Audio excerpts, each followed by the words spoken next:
So, you might be having some problems here with your Shopify store and you're getting the not set up to receive orders notification or issue on your Shopify store. Well, there are a few things that you may want to check here.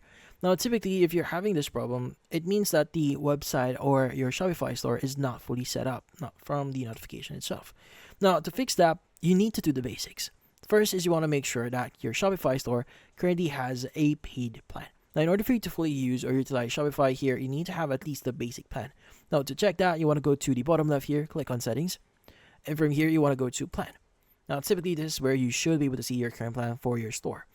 Now, there are different plans that you could get in here. Like, for example, if you're pretty new on the platform, you could get the plan, or you could get a $1 free plan for your account.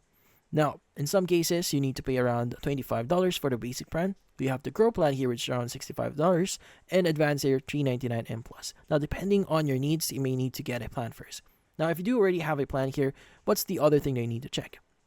Now, another thing that you may need to check here is your online store preferences. Now, if you're not aware yet, your store is actually protected. So, meaning if you're pretty new here and you didn't remove the password protection on your store, well, people will not be able to access your store. So go to preferences here and just make sure that the password for your store is actually removed. Now, also you need to make sure that your website is not password protected. Now you can go and disable this specific option here.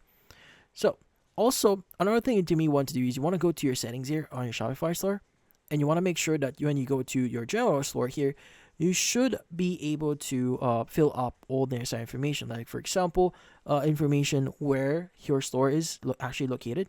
Like, for example, the region here, and also the time zone, and a lot more. So there are a lot of things that you need to make sure that you fill up in here, even the address itself. So make sure that the billing address is also set up.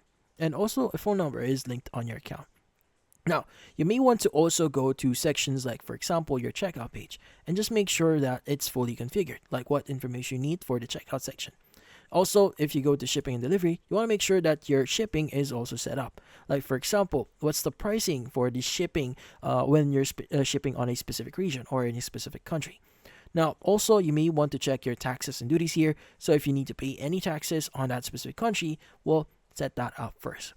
Now, also, you may want to go ahead and visit a very specific section here. Now, that's going to be the payment section, where in this case, this is where you get or start receiving your payments. Now, it is important that you set up your provider in here. So go and choose one provider. Now, in some cases, you could actually use Shopify Pay, and also just make sure that you're not using the test or the bogus gateway here, which is just used for testing purposes. Now, go and just choose a provider in here, create your account, and set that up in your Shopify store. And that's about it. So hopefully this video was able to help you. Like and subscribe to our channel. Thank you for watching.